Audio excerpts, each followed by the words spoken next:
को ही पता है। तो थैंक यू सो मच मेरे प्यारे मित्र प्रभाकर मोरे सर, डावर सर,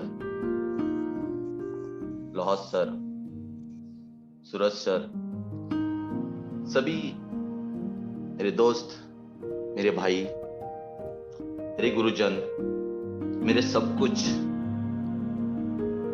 मेरे माता भगनी, सभी को दिल से प्रणाम। मेरी आवाज क्लियर है sir? Yes sir, continue. Okay, thank you so much. आज का टॉपिक, जो कुछ सच में जीवन साकार करना चाहता है उसी को पता रहता है। पता चला होगा कि आज का टॉपिक का महत्व क्या है। दोस्तों, मेरी आदत है नाम बता दूं तो पहचान बुरी मान जाएगी। फिर भी मेरे दोस्तों को, मेरे भाई को, सभी को, जिसको मतलब अभी तक हम लोग एक दूसरे से मिले नहीं है, मेरा नाम प्रदीप राठौड़। जैसे मेरे मित्र प्रभाकर मोरे सर ने कहा, लाइफ ऑफ इनोवेशन चैनल के माध्यम से और उड़ान ग्रुप, इस ग्रुप के माध्यम से इस पवित्र मंच पे मुझे मेरी वाणी को रखने का मौका, जिनको मैं सच में ना अभी तक मिला हूं लेकिन दिल से सच्चा मित्र मान चुका हूं, मिस्टर डावर सर, और जिनको अभी तक नहीं मिला हूं, सुशीला बहन, साध्वी बहन, पांडे बहन, सभी को एक दिल से प्रणाम करता हूं सवेरे सवेरे। आज इस मंच पे मुझे लगता है सेकेंड बार मुझे मेरी वाणी को रखने का मौका मिला है, तो उसका पूरा ध्यान रखते हुए, समय का ध्यान रखते हुए मैं मेरी सोच को आपके सामने रखने की कोशिश करूंगा। तो फ्यूचर विजन और मिशन ब्राइट फ्यूचर और उड़ान ग्रुप मंच पे सभी का स्वागत है। दोस्तों, गोल सेटिंग तो आप अपने बहुत सारी जगह पे सुना होगा, देखा होगा और आपको सभी को पता होगा, लेकिन मेरा मानना है गोल सेटिंग,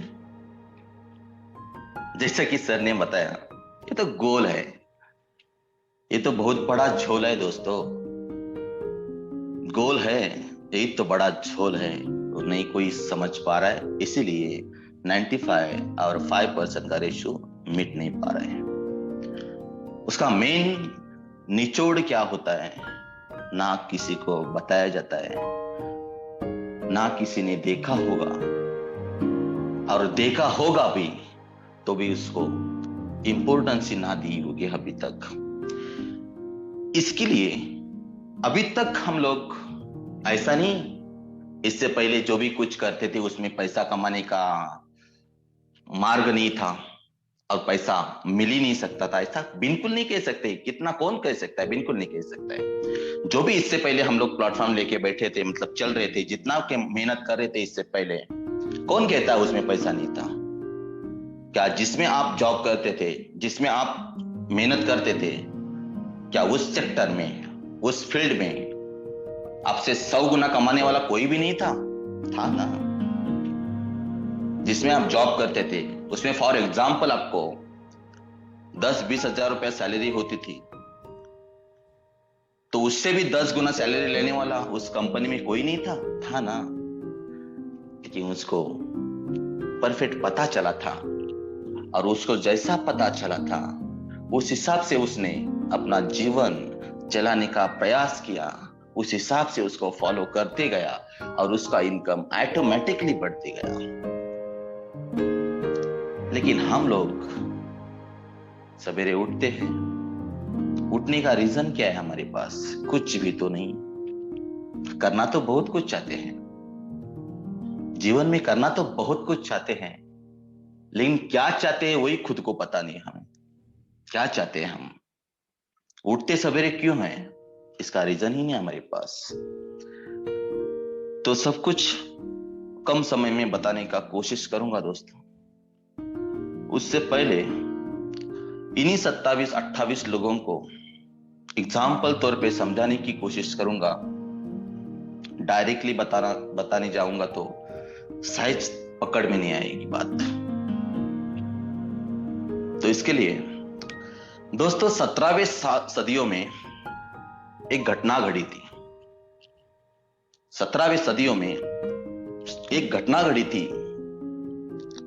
वो घटना ऐसी थी, उससे पहले 900 साल पुराना पारतंत्र, मुगल साम्राज्य का पारतंत्र, जीवन बर्बाद हो चुका था लोगों का। उनको, उस पारतंत्र को 900 साल पुराना जड़ पकड़ के बैठा था, उसको जड़ से उखाड़ के फेंक डाला। क्यों? किसी ने ठान लिया था कि मुझे इंसानियत को आगे बढ़ावा देना है, तो मुझे कुछ तो करना पड़ेगा, कुछ तो नहीं, इंसानियत को आगे लेके जाना पड़ेगा, और ये जो हैवानियत है उसको खत्म करना पड़ेगा। ज्यादा कुछ नहीं था उसके पास, कुछ मुट्ठी भर सेना थी। उस मुट्ठी भर सेना से 900 साल का पारतंत्र गुलामी उखाड़ के फेंक डाला। क्यों? ठान लिया था उसने। उनका नाम बताने की जरूरत नहीं मानता हूं मैं, सब समझ चुके हूं। और जिनके बारे में मैं कहने का कोशिश करूंगा वो एक पहेली बन के छोड़ने का कोशिश करूंगा। लगाओ थोड़ा सा दिमाग, क्यों हमारे साथ ऐसा होता है और क्यों उन्होंने वैसा किया। हम लोग ऐसे महापुरुषों को भगवान बना के छोड़ देते हैं। नहीं भाई, क्यों भगवान बना के छोड़ते हम लोग पता है? क्योंकि उन्होंने जो भी कुछ मेहनत की थी, उन्होंने जो भी कुछ लगन लगा के, मतलब जो भी शिद्दत से जो भी कुछ किया, उतना सब कुछ करने का हमारे पास औकात नहीं है, ताकत नहीं है, हिम्मत नहीं है। इसके लिए जो भी कुछ कर डाला जिसने भी, उसको हम लोग भगवान बना के छोड़ देते हैं। हमारी जिम्मेदारी उसके ऊपर थोपा के हम हमारी जिम्मेदारी से मुकर जाते हैं। सेकंड, 19वीं सदी में एक ऐसी घटना घटी थी। किसी को साउथ अफ्रीका में रेलवे से लात मार के भगाया था। उस बंदे ने वहां पर ठान लिया, तुमने मुझे ट्रेन से भगाया है, मैं तुम्हें मेरे देश से भगाऊंगा। पागल बनाओ शैतान, हैवान बना हैवान। उसने सच में कर डाला 1947 में। नेक्स्ट, 15 नवंबर 1979 में एक घटना घटी थी भर पाकिस्तान में, जिसका करियर बर्बाद होने वाला था अगर उसने ठान नहीं लिया होता था। तो कोई 50 साल का बुजुर्ग इंसान नहीं था, सब नॉलेज लेके पैदा हुआ है, सब नॉलेज दुनियादारी कर चुका है, ऐसा कोई इंसान नहीं था दोस्तों। 16 साल का बच्चा था। वहां पर अगर उस बच्चे ने ठान नहीं लिया होता तो आज कुत्ता भी नहीं पूछता उसको कि कौन है, लेकिन खुद को उसने ठान लेने की वजह से आज वो भगवान माना जाता है क्रिकेट का। पूरी दुनिया उसको सल्यूट करती है। नेक्स्ट, थोड़ा समझने की कोशिश करो दोस्तों, हमें क्या करना पड़ेगा। 26 जुलाई 1982 में एक घटना घटी थी। अगर उस घटना में उस इंसान ने अगर गिव अप कर लिया होता तो आज उसको कोई नहीं पूछता, पता भी नहीं चलता कि कौन आया और कौन गया। अपने जीवन से लड़ रहा था, आखिरी सांस ले रहा था। 26 जुलाई 1982 में आखिरी सांस ले रहा था, फिर भी उसने हार नहीं मानी। मैं बिल्कुल फिट हूं, मैं आगे बढ़ूंगा, और जो भी कुछ हुआ उसमें ना मेरा कुछ है गलत, ना उसका कुछ है गलत। जो भी हुआ वो परवरदिगार का कहना था, उसकी दिमाग की में सोच थी मुझे और भी मेहनत करना पड़ेगा, और वो आज फिल्म इंडस्ट्री का शहंशाह बन गया।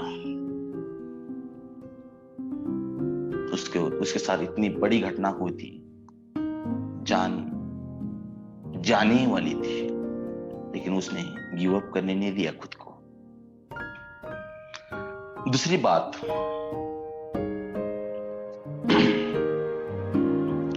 एक ऐसी घटना घटी थी महाराष्ट्र में। उस लेडी का उम्र था 47। ये सब कुछ आपको रियल बता रहा हूं क्योंकि समझ में आ जाए, खाली मोटिवेशन करने का मतलब नहीं कुछ। महाराष्ट्र में एक घटना ऐसी घटी थी। 47 उस लेडी का उम्र था। उसका पति कैंसर से पीड़ित था। 2 बच्चे थे उसे, लड़कियां का शादी करवा के भेज दिया था। सब कुछ अच्छा चल रहा था, सब कुछ अच्छा चल रहा था। दोनों भी अड़ोस पड़ोस के लोगों के खेती में जाके दिन भर कामकाज करते थे, अपना उदर निर्वाह चलाते थे। अचानक से उस लेडी के हस्बैंड को कैंसर होने की बात में उस लेडी के कान पे आई। उनको तकलीफ बढ़ने लगी थी धीरे धीरे। उस लेडी ने जो भी काम पे जाते थे वो रुका के डॉक्टर के पास जाने का डिसीजन ले लिया। डॉक्टर के पास जाने के बाद उस डॉक्टर ने बोला, देखो माता जी, इनको यहां पर कुछ नहीं हो पाएगा, आपको इनको सिटी में लेके जाना पड़ेगा। एक्चुअली उस डॉक्टर के पास जाने के लिए जो भी पैसा उसके पास था वो खत्म हो चुका था। कितना कमा देंगे, बिगाड़ी काम करवा के कितना कमा सकते थे लोग। फिर भी उसने माघार नहीं ली, गिव अप नहीं किया। घर पे आई, आजू बाजू में जाके किसी से उधार लिया। उधार लेके वो अपने पति को लेके शहर में चली गई, सिटी में चली गई, डॉक्टर के पास, बड़े डॉक्टर के पास। उधर सब टेस्टिंग किया, सब कुछ किया, जैसा डॉक्टर ने बताया वैसा सब कुछ किया। सब कुछ करने के बाद आखिर में वापस डॉक्टर बोलते हैं, माता जी, हमने बहुत कोशिश की लेकिन यहां पर कुछ नहीं हो पाएगा, इनको बंबई लेके जाना पड़ेगा। तब वो बेचारी बहुत हताश हो गई। अभी क्या करूं, पैसा कहां से लाऊं, किसके पास भीख मांगू। फिर भी उसने हार नहीं मानी, वापस गई घर पे। घर पे वापस जाने के बाद जो लोग बचे थे पैसा मांगने के लिए उनके पास चली गई। जो लोग खड़े नहीं करते थे उनके पास जाके भीख मांगी, मेरे पति को मुझे जिंदा वापस घर पे लाना है। अभी तक उन्होंने हमारे लिए बहुत कुछ किया, अभी मेरी बारी आई, मुझे करना पड़ेगा। इधर उधर से पैसा इकट्ठा किया, गई हॉस्पिटल में अपने पति को लेके। हॉस्पिटल में जाने के बाद सब कुछ वापस जो फॉर्मेलिटी होती है डॉक्टरों की वो सब कुछ हो गई। फॉर्मेलिटी डॉक्टरों की होने के बाद वापस से डॉक्टर बोलता है माता जी यहाँ पर कुछ नहीं हो पाएगा, अभी इनको घर पे लेके जाओ, नहीं तो इनकी ऑपरेशन करनी पड़ेंगे, आपके पास इतने पैसे है क्या? कम से कम 1-1.5 लाख रुपए लगेंगे। वो माता जी तो हताश हो गई। उन्होंने जो भी कुछ 2-4 हजार रुपए लेके आए थे वो खत्म हो गया। अभी 1 लाख रुपए कहां से लेके आओ? रोते रोते एक टेबल पे बैठी थी, बाहर आके बाजू में एक न्यूज़पेपर बैठा था, पढ़ा था। उस न्यूज़पेपर में एक बातमी उसके नजर में आ गई। बुल्ढाना मैराथन में दौड़ने की बात। ये लेडी कहां पर भी नहीं दौड़ी थी, किधर भी कभी भी। कासोटा लगाने वाली लेडी बुल्ढाना में मैराथन लड़ने के लिए, मैराथन में हिस्सा लेने के लिए निकल पड़ी। क्यों? क्योंकि वहां पर जीतने वाले को 1 लाख रुपए प्राइज लगाया था। वो कभी नहीं दौड़ी थी, खाली दौड़ी थी जानवरों के पीछे, खेती में बच्चों को पीछे लाने के लिए। मतलब जो भी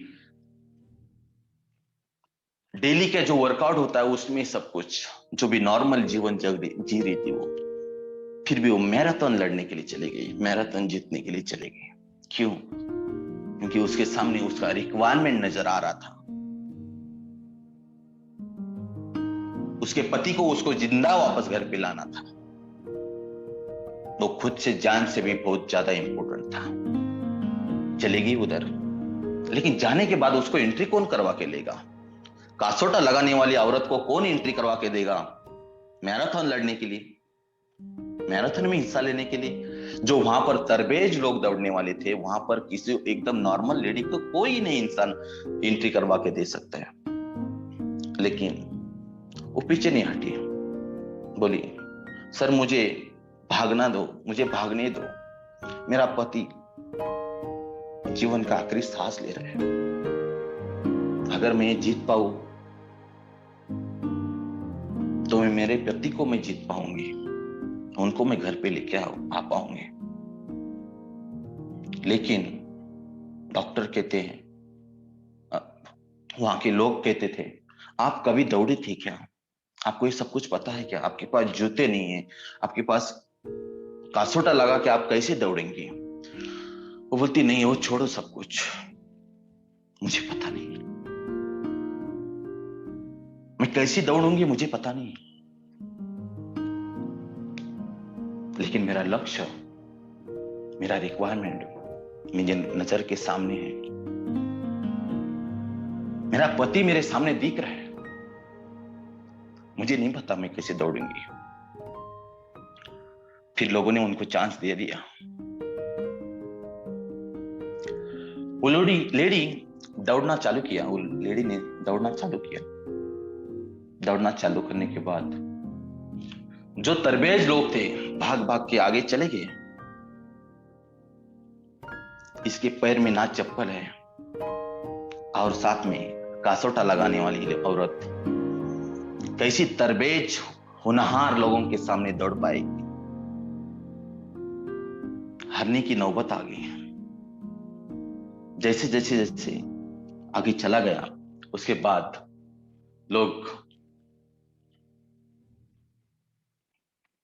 समझ चुके कि अभी ये तो हार चुके हैं, अभी कुछ नहीं हो पाएगा। लेकिन उसी ने वापस अपना लक्ष्य, अपना रिक्वायरमेंट, अपना हस्बैंड अपने नजर के सामने लाके रख दिया और जो भी स्पीड बढ़ा दिया। यकीन मानिएगा दोस्तों, उस औरत ने उस मैराथन को जीत लिया। और जीतने के बाद सब लोगों ने उस औरत को सर पे चढ़ा के ले लिया। क्यों हुआ सब कुछ? क्यों हुआ ये सब कुछ?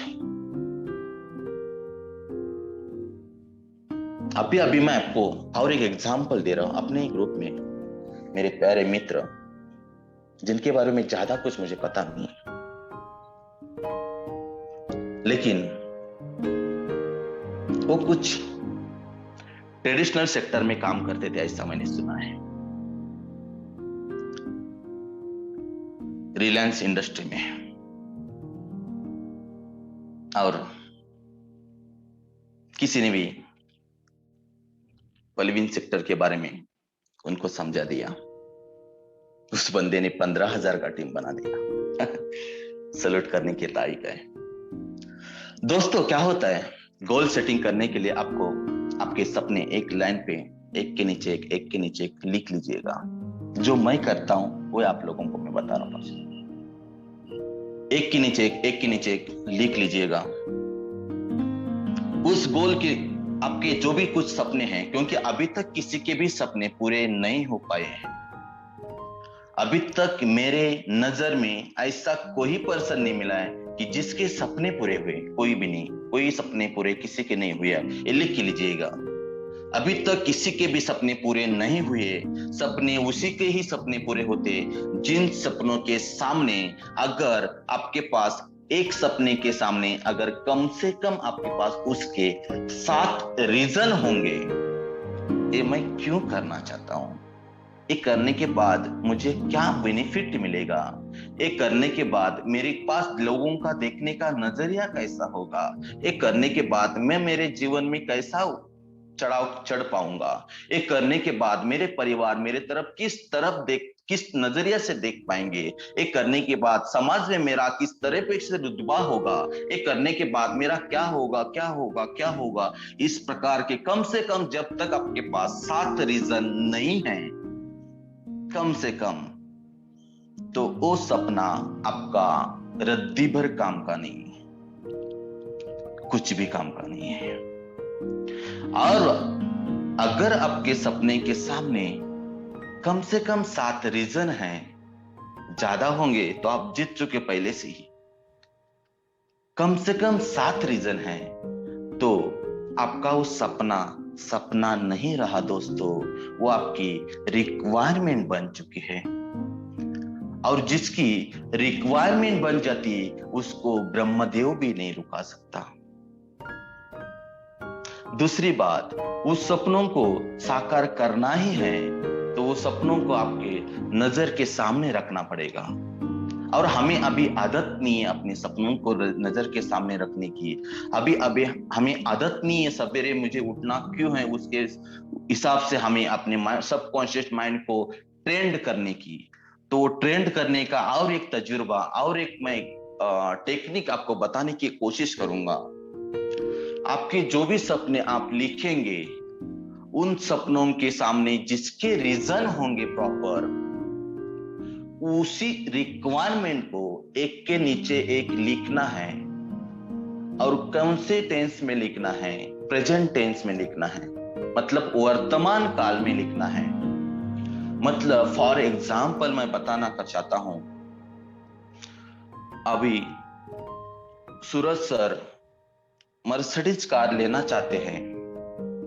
फॉर एग्जाम्पल 5 जनवरी 2021 में मर्सिडीज कार सूरज सर लेना चाहते हैं, तो उनको इस तरीके से लिखना है उसको कि आज 5 जनवरी 2021 दिन है और मैंने मर्सिडीज कार ले ली और उसका मैं ड्राइव कर रहा हूं, मेरी फैमिली बैठी हुई है। ऐसा इस प्रकार से आपको उसमें मेंशन करना है और उसके आगे हुर्रे करके, हर एक सपनों के आगे ऊपर हुर्रे करके लिखना है। और ये आपको ऐसे पेज पे लिखना है जो पेज येलो कलर का हो, और उसके ऊपर लिखने के लिए आपको रेड स्याही का इस्तेमाल करना है, रेड इंक का इस्तेमाल करना है। इसके पीछे ये कोई मैं साधुगिरी नहीं बता रहा हूं दोस्तों, ये साइंटिफिकली रीजन है। रेड और येलो का रीजन क्या है, ये अट्रैक्टिव, आपका अट्रैक्शन खींचने वाला कलर है। आपकी नजर को खींच के वहां पर रुकाने वाला कलर है। तो इसके लिए ब्लू येलो कलर का पेज, उसके ऊपर रेड कलर से उसको लिखना है। और वो भी जैसे मेरे प्यारे मित्र प्रभाकर मोरे सर ने कहा, गोल मतलब ये गोल मतलब सब कुछ यूनिवर्सल गोल है। उसी हिसाब से आपको येलो पेज पे एक सर्कल निकालना है और वो सर्कल 100% राउंड नहीं होना चाहिए। वो चाहिए उसका ओल आकार मतलब अंडा आकार चाहिए उस सर्कल का। और उस सर्कल में जो भी आपके सपने रिक्वायरमेंट में कन्वर्ट हो चुके हैं उन्हीं रिक्वायरमेंट को उसमें लिखना है। और भी उसको इसी प्रकार लिखना है जो प्रेजेंट टेंस में हो, वर्तमान काल में आपके साथ हो चुका है, उसी हिसाब से उसमें लिखना है। और साइड में अगर 4 बांध देंगे तो और भी बढ़िया होगा। और आपके हिसाब से उसमें स्वस्तिक निकालो, आपके भगवान का कोई भी चिन्ह निकालो, कॉर्नर में, बाहर के कॉर्नर में जो अंडा आकृति के बाजू में जो होने वाला, ज्यादा खिचड़ी नहीं करना है उधर। और वो पेज अगर आपके लिविंग रूम या बेडरूम में लगाएंगे, जहां पर आपकी ज्यादा नजर जाती है वहां पर लगाएंगे, तो दोस्तों आप यकीन मानिएगा, जो बंदा सवेरे उठ नहीं सकता है उसको उठने के लिए वो बहुत काम का है, उसको 100% उठाएगा, झक मार के उठाएगा। दूसरी बात, आपके जो भी कुछ सपनों को अपने रिक्वायरमेंट में कन्वर्ट किए हुए हैं, उन्हीं रिक्वायरमेंट को आपको एक बढ़िया सा फोटो फ्रेम वाला पेज पे डीटीपी से बनवा के प्रॉपर तरीके से, बढ़िया तरीके से उसको अगर डिजाइन करवा के उन्हीं रिक्वायरमेंट को फोटो में कन्वर्ट करके एक बढ़िया सा फ्रेम बनाएंगे और उसको अगर लिविंग रूम और बेडरूम में आपके लगाएंगे, लेकिन वो फ्रेम इस तरीके से होना चाहिए, कम से कम आपकी उस फ्रेम की तरफ देखने के लिए 5 मिनट तो चाहत होनी चाहिए।